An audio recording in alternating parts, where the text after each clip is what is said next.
4 മണിക്കൂറോളം മാമലക്കണ്ടം കാണാനുള്ള സ്ഥലമുണ്ട്.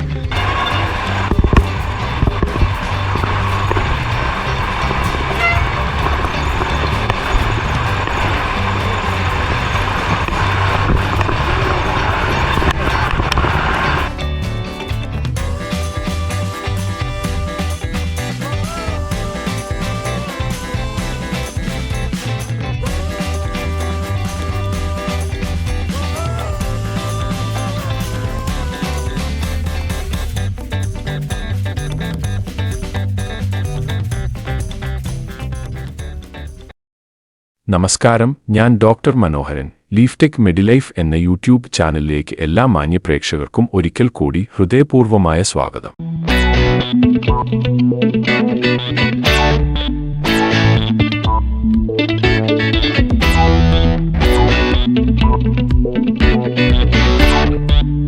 എറണാകുളം ജില്ലയുടെ കിഴക്കൻ മലയോര മേഖലയുടെ കവാടമാണ് ഭൂതത്താൻകെട്ട് എന്ന് പറയാം. പേരുപോലെ തന്നെ ഭൂതങ്ങൾ നിർമ്മിച്ചതാണെന്ന് വിശ്വസിക്കപ്പെടുന്ന ഈ അണക്കെട്ടിന് പറയാൻ ഐതിഹ്യങ്ങളുടെ ഒരു നീണ്ട നിര തന്നെയുണ്ട്. ഭൂതങ്ങൾ നിർമ്മിച്ച ആ ഡാമിനടുത്തേക്ക് ഞങ്ങൾ ആരും തന്നെ പോയില്ല. കാരണം മഴയും പിന്നെ പോകുന്ന വഴിയിലും പരിസരങ്ങളിലും എല്ലാം അട്ടശല്യം ധാരാളമായിട്ട് ഉണ്ടെന്നുള്ള മുന്നറിയിപ്പ് കിട്ടിയതുകൊണ്ടാണ് ഞങ്ങൾ അവിടേക്ക് പോകാതിരുന്നത്. പെരിയാറിൻ്റെ വന്യ സൗന്ദര്യവും പുതിയ ഡാമിൻ്റെ കാഴ്ചകളും നിറഞ്ഞ ആ അന്തരീക്ഷത്തിൽ നിന്ന് മല കയറി മാമലക്കണ്ടത്തിൻ്റെ വന്യമായ സൗന്ദര്യത്തിലേക്കാണ് ഞങ്ങൾ പോയത്. യാത്രകൾ ചിലപ്പോൾ അപ്രതീക്ഷിതമായി മനസ്സിലേക്ക് കടന്നു വരുന്ന ചില സ്ഥലപ്പേരുകളിൽ നിന്നാണ് ആരംഭിക്കുന്നത്. ഭൂതത്താൻകെട്ട്, മാമലക്കണ്ടം, മാങ്കുളം, ആനക്കുളം, ലക്ഷ്മി എസ്റ്റേറ്റ് എന്നൊക്കെ കേൾക്കുമ്പോൾ തന്നെ കാടിൻ്റെയും മലയുടെയും കുളിർ മനസ്സിലേക്കെത്തുന്ന ഈ പേരുകളാണ് ഞങ്ങളുടെ ഈ യാത്രയുടെ റൂട്ട് മാപ്പായത്.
പെരിയാറിൻ്റെ തീരത്ത് നിന്ന് ആരംഭിച്ച് കാട്ടാനകളുടെ താവളം കടന്ന് തേയിലത്തോട്ടങ്ങളുടെ പച്ചപ്പിലേക്കുള്ള ഒരു അവിസ്മരണീയമായ യാത്ര.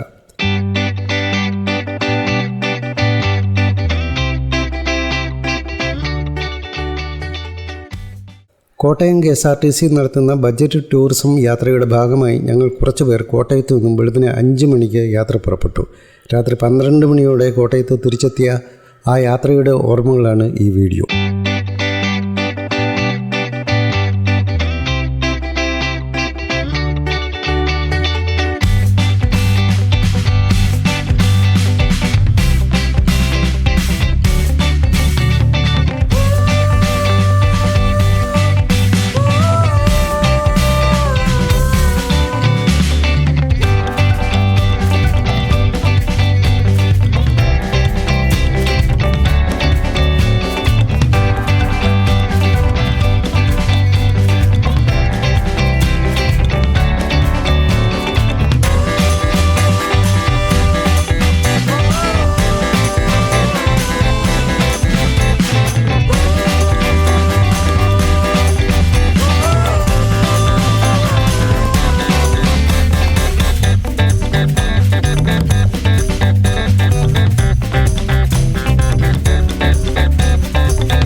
നമ്മൾ നിൽക്കുന്നത് മാമലക്കണ്ടത്തെ രണ്ടാമത്തെ വ്യൂ പോയിന്റ് ആയ മുനിപ്പാറ എന്ന് പറഞ്ഞ സ്ഥലത്താണ് നിൽക്കുന്നത്. ഈ മുനിപ്പാറയുടെ ഐതിഹ്യം എന്ന് പറയുന്നത് ആ ഒരു കിഴക്കൻ ഡയറക്ഷനിലാണ് മധുര.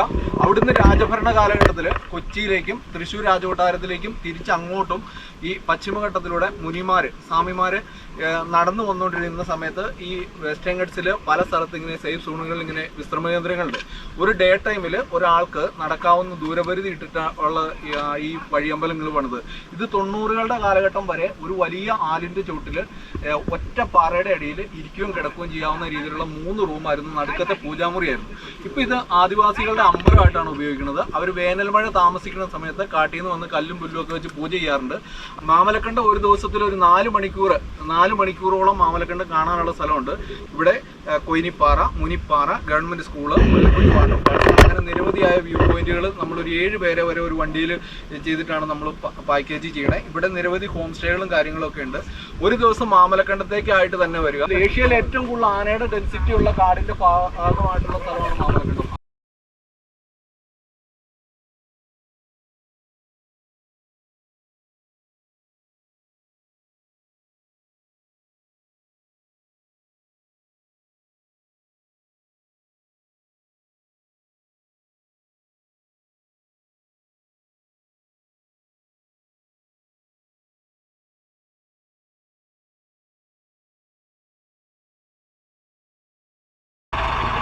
മുഖത്തോട്ട് എടുത്തു തെക്ക എടുത്ത്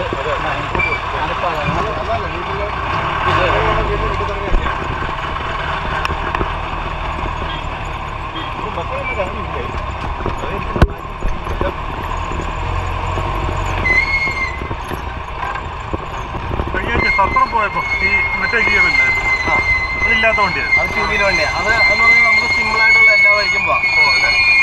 കാറ് പോവില്ല, കാറ് അടി തട്ടുന്നതുകൊണ്ടാണ് പോകാതെ, അല്ലെങ്കിൽ ആ വഴിക്കൊക്കെ കാറ് പോകും. നമുക്കിത് എന്ന് പറഞ്ഞാല് 4 വീലർ ഇല്ലാതെ പറ്റില്ല. കാരണം അത് 4 വീലർ തന്നെയാ. ഈ ഗിയർ അതില്ല 4 വീലർ അല്ല. അത് എക്സ്ട്രാ ഒരു ഹൗസിംഗ് ആണ്. ഗിയർ ബോക്സ് ആണ് അത്. പണ്ടൊക്കെ ഇതുപോലെ ഒരു ചെറുതോടുണ്ട്. ഒരു 3 അത് ഒരു വണ്ടിയുടെ മോഡലാണ്. ഇതിനകത്ത് ഒരു വണ്ടിയുണ്ട് അങ്ങനെ. അത് എന്ത് വണ്ടിയാണ്? അത് ഈ 94, 95 മോഡൽ. അതിന് ലിവർ ഈ അടിയിൽ 2 എന്നുള്ളത് 3 ഉണ്ട്. അത് ഇത് തന്നെ സെയിം ഗിയർ തന്നെ. ഇല്ല ഒന്നുമില്ല. 4 വീലർ തന്നെ. മെക്കാനിക്സ് വെച്ചിട്ട് കൂടുതലായിരിക്കും. അതിന് സാധനങ്ങൾക്ക് എല്ലാം എണ്ണം കൂടുതലായിരിക്കും. പാർട്സുകൾ ആദ്യ കാലത്തൊക്കെ ഉള്ള വണ്ടികളല്ലേ. ഇപ്പില്ലാതെ ഹൈ റേഞ്ചിന് കൂടുതൽ എണീക്കാൻ പറ്റില്ല. അല്ല വണ്ടിയിൽ കയറി വരും. അതൊക്കെ നമ്മൾ അപ്പോൾ സെക്കൻഡ് അങ്ങനെയുള്ള ഗ്യാപ്പുകളുണ്ട്. അവരുടെ ജീപ്പും കാറ്, പജീറോ അങ്ങനെ കുറേ വണ്ടികളായിട്ട് വരും.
ഭൂതത്താൻകെട്ടിൽ നിന്ന് മാമലക്കണ്ടത്തിലേക്കുള്ള വഴി ഒരു സാധാരണ പാതയല്ല. അത് കാടിൻ്റെ ഹൃദയത്തിലൂടെയുള്ള ഒരു സാഹസിക യാത്രയാണെന്ന് വേണമെങ്കിൽ പറയാം. വീതി കുറഞ്ഞ് ഇടുങ്ങിയ പാതയും കയറ്റങ്ങളും വളവുകളും നിറഞ്ഞ പൊട്ടിപ്പൊളിഞ്ഞ അവസ്ഥയിലുള്ള ഒരു വഴി തന്നെയാണിത്. ഇരുവശത്തും ഇടതൂർന്ന വനം. മലയുടെ മുകളിലെ കണ്ണം എന്നർത്ഥം വരുന്ന മാമലക്കണ്ടം എന്ന പേര് അന്വർത്ഥമാക്കുന്ന ഒരു സ്ഥലമാണ് ഇതെന്ന് നിസ്സംശയം പറയാം. പുറം ലോകവുമായി അധികം ബന്ധമില്ലാത്ത പച്ചപ്പ് മാത്രം നിറഞ്ഞ ഒരു സ്വർഗം, അതാണ് കൂടുതൽ ചേരുന്നത്. ഇവിടുത്തെ പ്രകൃതിയും നിശബ്ദതയും ഞങ്ങളെ മറ്റൊരു ലോകത്തേക്ക് എത്തിച്ചു പറയുന്നതാവും കൂടുതൽ ശരി. മാമലക്കണ്ടത്ത് നിന്ന് ഞങ്ങൾ യാത്ര തിരിച്ചത് ആനകളുടെ സ്വന്തം നാടായ മാങ്കുളത്തേക്കാണ്. കേരളത്തിലെ ആദ്യത്തെ ഇക്കോ ടൂറിസം ഗ്രാമങ്ങളിലൊന്നാണ് മാങ്കുളം.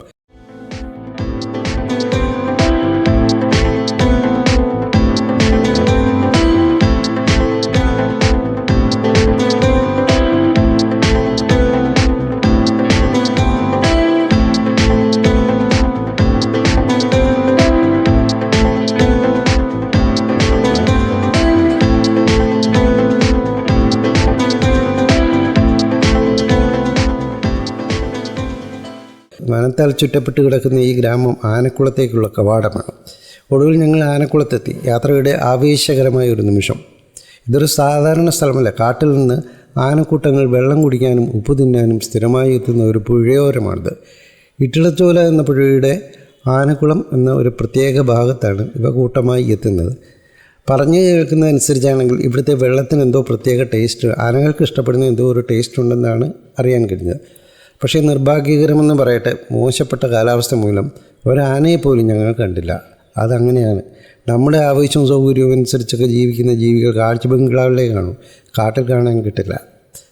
എന്തായാലും ഞങ്ങൾ അതുകൊണ്ട് തന്നെ അവിടെ വണ്ടി നിർത്തുകയോ ആരും ഇറങ്ങുകയോ ചെയ്തില്ല. കാര്യം മോശം കാലാവസ്ഥ തന്നെയായിരുന്നു. മോശം കാലാവസ്ഥ എന്ന് ഉദ്ദേശിച്ചാൽ ഈ ആനകൾ വെള്ളം കുടിക്കാനൊക്കെയാണല്ലോ പുഴയിലേക്ക് വരുന്നത്. അങ്ങനെ ആനകൾക്ക് വെള്ളം കുടിക്കേണ്ട കാര്യമില്ല. അത്ര തണുത്ത ഒരു കാലാവസ്ഥയായിരുന്നു ഉണ്ടായിരുന്നത്.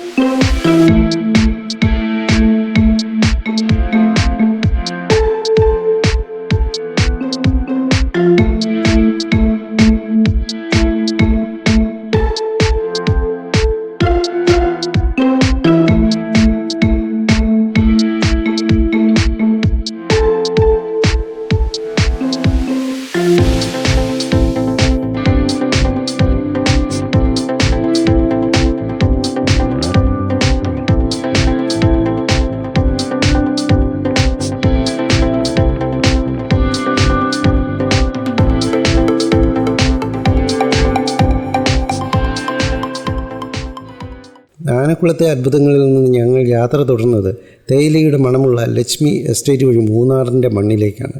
ആനക്കുളത്തെ വന്യതയിൽ നിന്ന് പച്ചപ്പരവതാനി വിരിച്ച തേയിലത്തോട്ടങ്ങളുടെ മനോഹാരിതയിലേക്കുള്ള മനോഹരമായ ഒരു മാറ്റം. കോടമഞ്ഞ് പുതച്ചു നിൽക്കുന്ന തേയിലക്കുന്നുകൾ, അതിനിടയിലൂടെ വളഞ്ഞു പോകുന്ന പാത, ലക്ഷ്മി എസ്റ്റേറ്റിൻ്റെ സൗന്ദര്യം, മൂന്നാറിൻ്റെ തനത് പ്രകൃതി ഭംഗി എന്താണെന്ന് ഞങ്ങൾക്ക് കാണിച്ചു തന്നു. തണുത്ത കാറ്റേറ്റ് തേയിലയുടെ നറുമണം ആസ്വദിച്ചുള്ള ആ യാത്ര അതുവരെയുള്ള ക്ഷീണം അത്രയും ഇല്ലാതാക്കി. പെരിയാറിൻ്റെ ഐതിഹ്യം നിറഞ്ഞ തീരത്തു നിന്ന് തുടങ്ങി കാടിൻ്റെ വന്യതയും തേയിലത്തോട്ടങ്ങളുടെ കുളിരും അനുഭവിച്ചറിഞ്ഞ ഒരു സമ്പൂർണ്ണ യാത്രയായിരുന്നു ഇത്.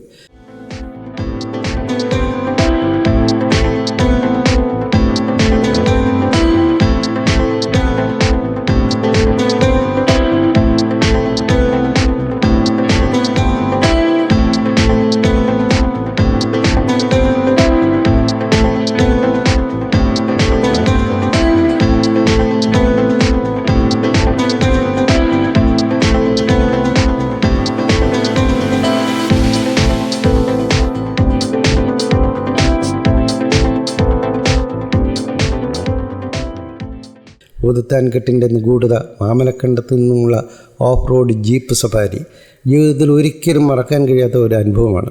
നമ്മളെ അവിടേക്ക് എത്തിക്കുന്ന ഈ ജീപ്പിൻ്റെ ഓരോ ഡ്രൈവർമാരും ഓരോ ഗൈഡുകൾ ആകുന്നത് കാണുമ്പോൾ നമുക്ക് അത്ഭുതവും അഭിമാനവും തോന്നിപ്പോകും.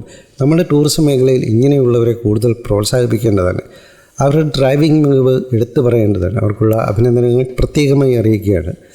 ആനക്കുളത്തെ ആവേശം, ലക്ഷ്മി എസ്റ്റേറ്റിൻ്റെ സൗന്ദര്യം, കേരളത്തിൻ്റെ പ്രകൃതി എത്ര വൈവിധ്യപൂർണ്ണമാണെന്ന് ഈ ഒരൊറ്റ യാത്ര ഞങ്ങളെ ഓർമ്മിപ്പിച്ചു.